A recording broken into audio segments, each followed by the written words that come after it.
you, birthday girl! Oy, ano na nakikita ninyo? Nasa gitna na siya or tsaka? Nasa gitna rin naman, pero nasa, ano siya? Yan, malaki na. Lumaki na. Okay. Kasi ano to nasa PDF siya. PDF. Yes. Okay. Pasensya na kayo. Sige, pwede na tayo mag-turn off ng ating mga video. Yan. I-off ko lang yung video dyan para hindi nakikita. Okay, let's start. Good afternoon, section B. This is the histology of the endocrine system. Ingay naman ang background. Okay. The pituitary gland, as I have mentioned, hindi pala yung kanina, wala pala kay kanina sa klase yun. Ayan, umpisa na naman ako ng pagkakalat ko. Anyway, the pituitary gland is made up of the anterior and the posterior gland. Yun ang term sa sa Junqueira, anterior gland and the posterior gland. And the posterior gland is also known as the pars nervosa, okay, because it develops from the developing brain. Kaya nervosa, it's made up of nervous tissue. Okay, it's attached directly to the hypothalamus. And we all know, anatomically speaking, that the pituitary gland is attached to the hypothalamus via the infundibulum. On the other hand, the anterior gland or the anterior pituitary is made up of 3 parts. Okay, the one you're seeing in front right now is the first part, which is the largest part of the anterior pituitary, called the pars distalis. Okay, pars means part. Okay, so that's the distal part. That is the largest part of the anterior gland. And then we also have the second part, which is the pars tuberalis. That is the one that is surrounding the infundibulum. And this pars intermedia here, which is adjacent to the pars nervosa. Okay, so since this is an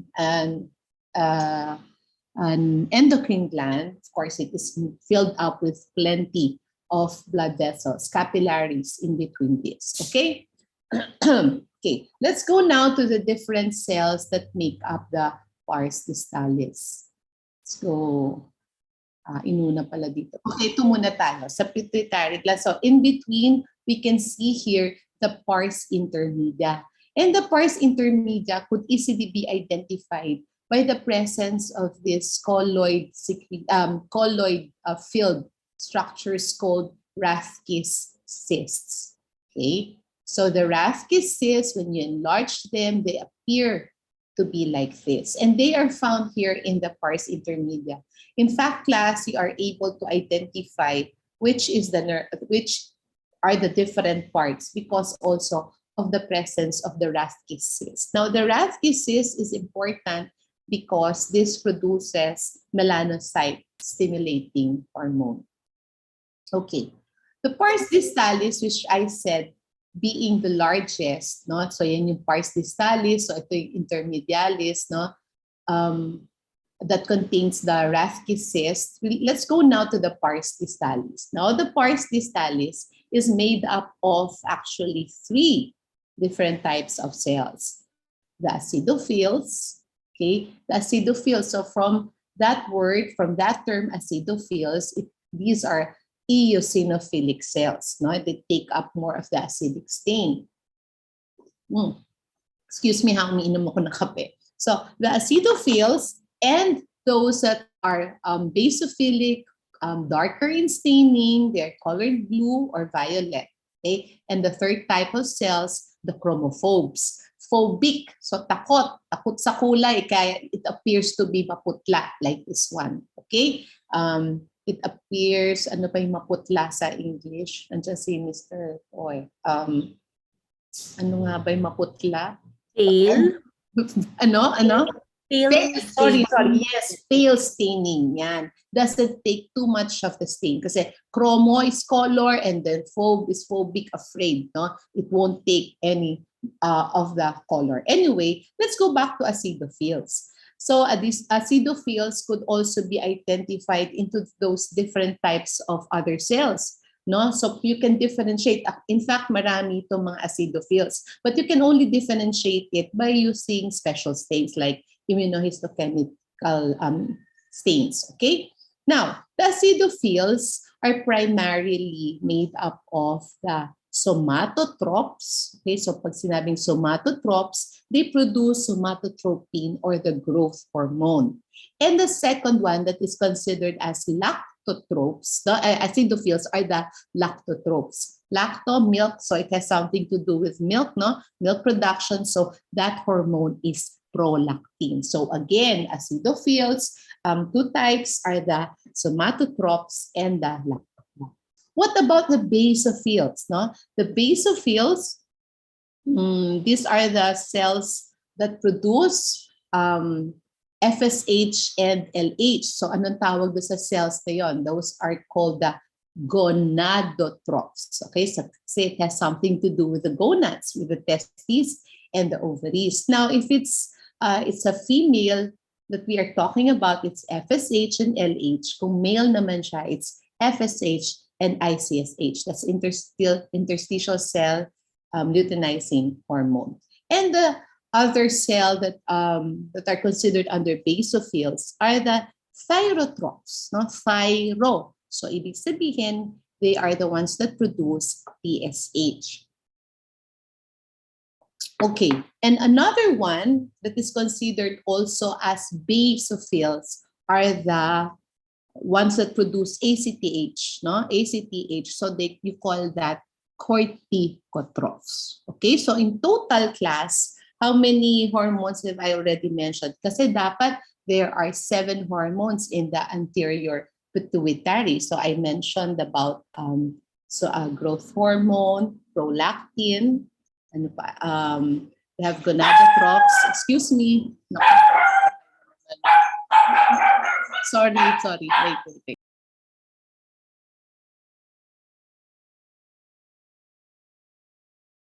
Wala akong magagawa. Lalakasan ko na lang yung boses ko. Okay?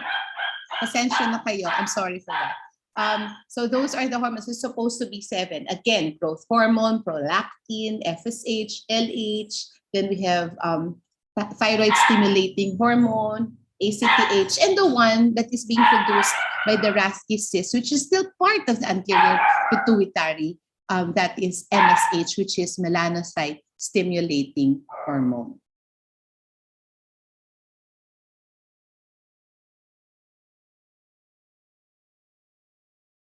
Now let's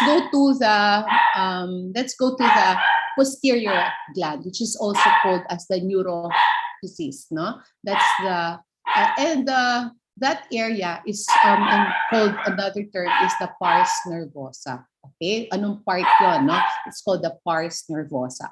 Now the pars nervosa is made up of ano ba yan? These are since the pars nervosa is attached to the hypothalamus, these cells, they appear like neurons, no? Nerve cells. But then the attachment of the posterior gland to the hypothalamus, these axons, no? So napoproduce ang mga hormones doon sa hypophysis. What are these hormones? Those are the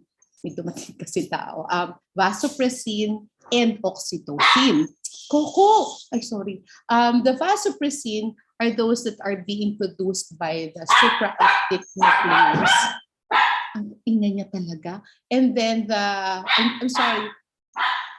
Sandali ha, papatayin ko lang. Ha? Okay, he's dead. Okay, and then the oxytocin, which are being produced at the paraventricular nucleus in the hypothalamus, are stored in the pars nervosa inside these herring bodies. Actually, the herring bodies are axonal dilatations or enlargements. So dito sa pars nervosa, you can see nervous tissue here. And aside from that, we can see large structures such as this one where vasopressin and oxytocin are temporarily stored. They are called herring bodies. Okay? Okay. Now, let's go to the pineal gland.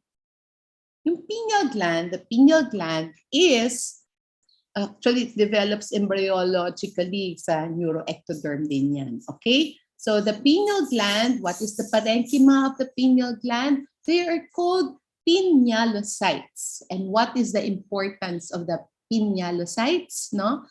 Hindi sila fruit. Okay? The pinealocytes, they produce melatonin. Okay? Melatonin is a hormone that has something to do with the sleep and wake cycle, right? No? So these are the cells. Yan yung mga pinealocytes. And they are the ones that produce melatonin. Now, what could be a landmark for the pineal, to identify that this is the pineal gland? The presence of the corpora arenacea. Okay, so the corpora arenacea, they are also known as brain sands, also known as Samoma bodies. Yun yung mga old term niya, Samoma bodies. Okay, these have neural connections, of course, to the brain. Okay, so yung pinealocytes, they allow yung ating yung secretion niya will allow the sleep and wake cycle. Okay, so class, when you see this one, let's say, pinakita sa inyo itong mga cells dito without showing these structures here, yung mga dark structures na yan, you cannot, of course, identify it as the pineal gland. But the presence of the corpora arenacea, also known as brain sands, will be our landmark, your landmark, to identify this gland as the pineal gland.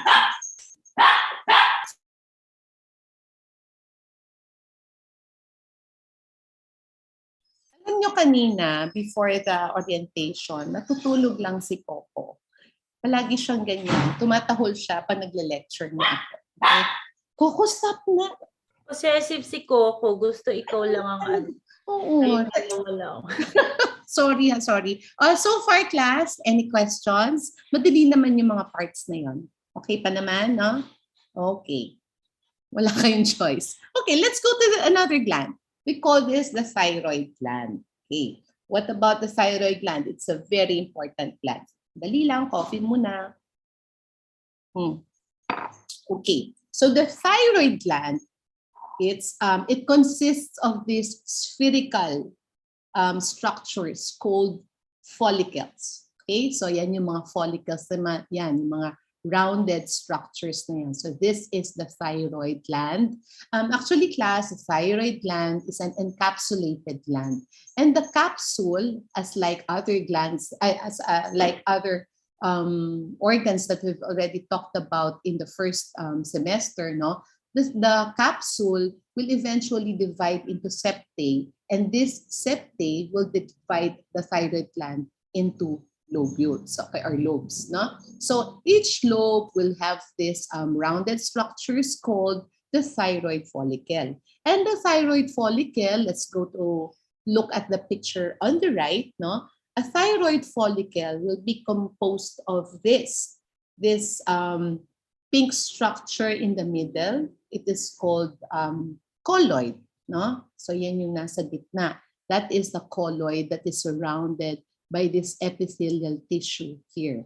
Now, this epithelial tissue is called is made up of follicular cells. Okay.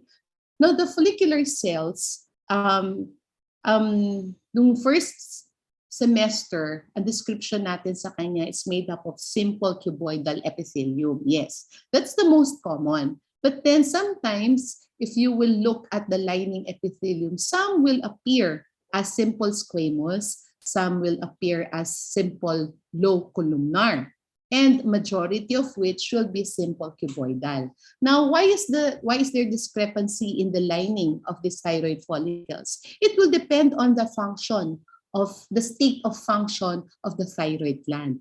It will be surrounded, the follicles will appear squamous if the thyroid gland is inactive, hypoactive. There's a difference between hypo and inactivity, no? So hypoactive. And if the follicular cells appear to be low columnar, it is hyperactive. Okay? So, pero class, for uniformity's sake, the lining epithelium is simple cuboidal. Eh, yun naman palamang pinahirap mo pa. But anyway, so yun nga, sinabi ko sa inyo, so the cells are made up of this simple epithelium. They are also called as thyrocytes, okay? Thyrocytes, that's given in Junquera. This is the one that surrounds this lumen containing this colloid here, okay? So class, these cells are what we call follicular cells. Punta tayo dito. Yan. So yun, no? In the middle is colloid. We have follicular cells here. And then those cells that appear to be pale staining, no? Meron tayong mga cells outside the follicles here, okay? We call them as parafollicular cells. Ano naman ang function nitong parafollicular cells? If the follicular cells are the ones that produce thyroxine and triiodothyronine, the parafollicular cells, they are the ones that produce calcitonin. Okay, so there are three hormones that are being produced in the thyroid gland, and they are T3, T4, and calcitonin. Okay, let's go to the parathyroid gland. Napakaliit lang nitong mga structures na to. They are found on the posterior side of the thyroid glands. These are normally 4 in number, okay? And they remain attached to the thyroid glands, okay? So class, so ito yung scanner view of the parathyroid gland. It is again encapsulated, okay? And then on high power view, we can see 2 different sets of cells. These are the chief cells. They appear basophilic, and they are the most numerous ones in the parathyroid gland. The chief cells, or the principal cells, are the ones that produce PTH, or the parathyroid hormone, also known as parahormone, and these are the ones that raises calcium blood levels. Okay? So yung calcitonin, they decrease calcium blood levels. Parahormone increases calcium blood levels. Oxyphil cells, they do not secrete anything. They just increase in number as the person ages. Okay, now let's go to the adrenal glands. Adrenal glands, one on each side at on top of each kidney. Kaya ang tawag sa kanya is suprarenal, dapat yan. Suprarenal gland. And the suprarenal gland is made up of 2 main parts, no? Those are the cortex and the medulla. I mean, it is made up of 2 main layers, the cortex and the inner medulla. So we all know the cortex is the one that is found at the outer portion. Okay. Now, as we can see here in this next slide, we can see that the adrenal cortex is made up of 3 distinct parts. And these are the zona glomerulosa, zona fasciculata, and zona reticularis. Class, in Junquera, it was mentioned that glomerulosa is made up of just 15%, and then the fasciculata is made up of the majority of the cortex. But then in this picture, parang hindi masyadong kita that the fasciculata is about 65%, supposed to be, makes up the cortex, 65% of which is the fasciculata. And the reticularis is the thinnest sublayer, which is just about 10%. But anyway, let's go to glomerulosa.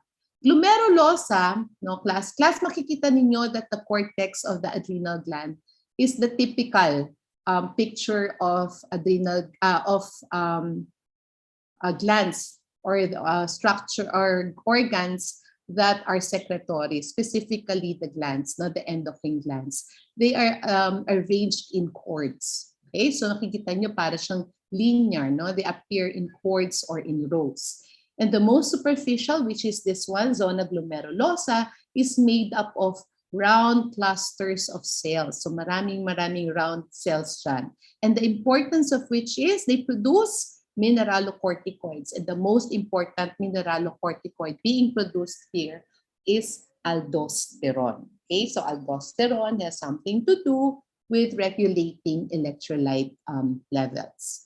Zona fasciculata, which is the middle, the wider layer, no, has elongated strands of cells. So kanina, ang mga cells are round cells. Ito medyo elongated siya.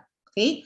But the important thing about this layer is the production of glucocorticoids, no? Glucocorticoids such as cortisol, and has something to do with regulation of a lot of things like carbohydrate regulation.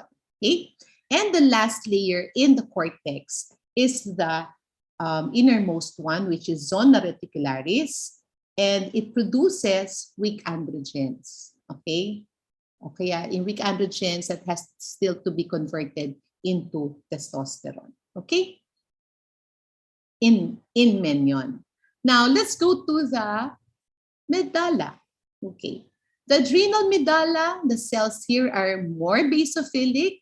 Okay. Still, some of them are arranged in cords, but most of them, the cells are arranged in clumps, no? And these cells, these basophilic cells, are called chromaffin cells. Iba yung chromophobes, ha? Ang chromophobes, you find them in the pituitary, and they do not have any secretion. But chromaffin cells are the basophilic cells found in the medulla of the adrenal gland, and they're the ones that produce catecholamines, epinephrine, and norepinephrine. Something to do with stress regulation. Okay, now let's go to the pancreas. What's important in the pancreas are these, no? We call them the islets of Langerhans. And these islets of Langerhans, you can see them embedded here in the midst of the pancreatic acinar cells. And pancreatic acinar cells are the exocrine portion of the pancreas. Now you can see here that the islets of Langerhans, they are composed of small clusters of these pale-looking cells.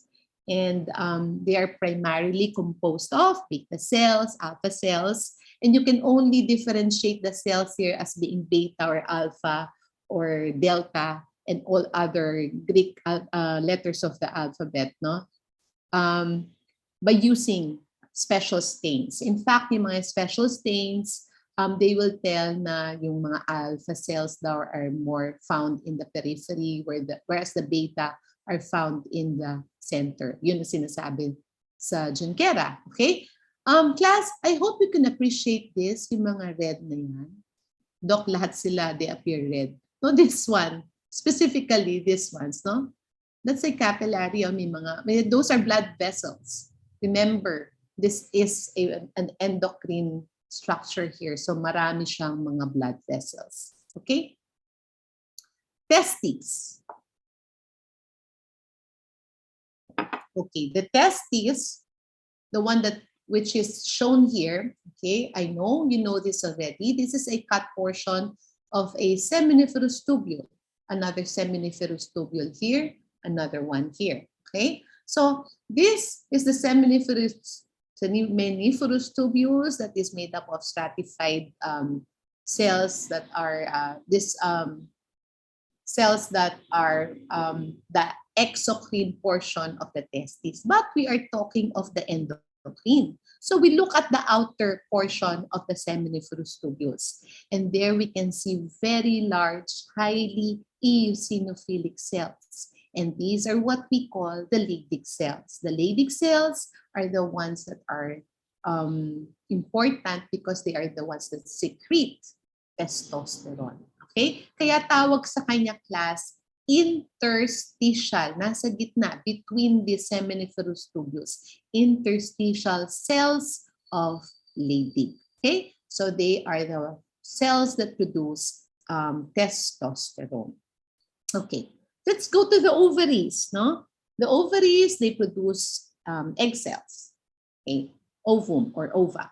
But this is the follicle, no? Lahat to class, yung testes and ovaries will still be discussed to you further in the topics in the male and in the female reproductive system histology. But then in front of us is a picture of a mature Graafian follicle.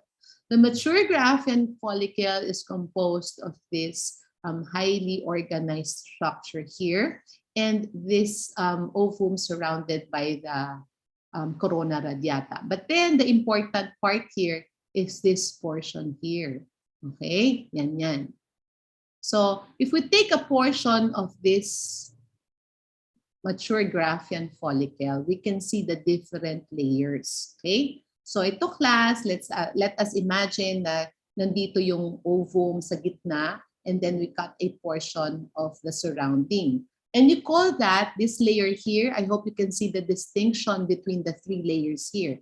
So this inner layer here is called the membrana granulosa, or the layer of granulosa cells. And these granulosa cells secrete a certain hormone. I believe it is estrogen. Hindi ako sigurado masyado, no? Nakalimutan ko na yan. Pero your lecturer, Dr. Berlasa, will define to you kung ano yung mga secretions itong granulosa cells. Now, another layer here is called the theca interna cells, no? So the theca interna cells, they will secrete androstenedione. Okay, androstenedione. And the third layer that you can appreciate here is called the theca externa, and they do not secrete anything. Okay, this made up of epithelial tissue lang siya, supporting tissue, very fibrous tissue ito. Okay, so granulosa cell layer or membrana granulosa, theca interna layer, and the theca externa layer. All of them are found in a mature Graafian follicle. Okay. Now, balikan natin yung picture, no? So this one is the Graafian follicle. After ovulation, so ano ibig sabihin ng ovulation? When this egg has been extruded, what will remain is this structure here. Yan, yung corpus luteum. Okay, so the once very organized mature Graafian follicle becomes this disorganized structure here, no? We call that the corpus luteum. So another picture here is the corpus luteum. Ito yung kanina yung pinag-usapan natin, yung lining that makes up the mature Graafian follicle. Okay, now what makes up the corpus luteum? Two types of cells. Okay, so yung kanina, remember the granulosa cells, no? So the granulosa cells will now become, after ovulation being part of the corpus luteum, the granulosa cells will now be called the granulosa lutein cells. Okay, they have certain secretions. Paki-review na lang yung ibibigay sa inyo sa female reproductive system. Okay, and then also the theca interna cells will become now what we call the theca lutein cells. Okay, so yan yung part niyan. Corpus luteum will provide the hormones after ovulation. And this corpus luteum, pag nagkaroon ng pregnancy, no, will no longer be called the corpus, it will be called the corpus luteum of pregnancy. But then, still will secrete the hormones that are needed for pregnancy, and also after, if there is no pregnancy, merong menstruation, no, the corpus luteum will eventually become corpus albicans. But then it will be discussed to you in the next lectures to come. And lastly, class, last slide, placenta. Okay, the placenta is that structure that attaches the mother with the fetus. Okay, so siya yung nakadikit, provides all the nutrition for the fetus. But then, we talk about these structures here. We've already discussed this in the first semester. So this is the floating villi, okay? And these are the capillaries that are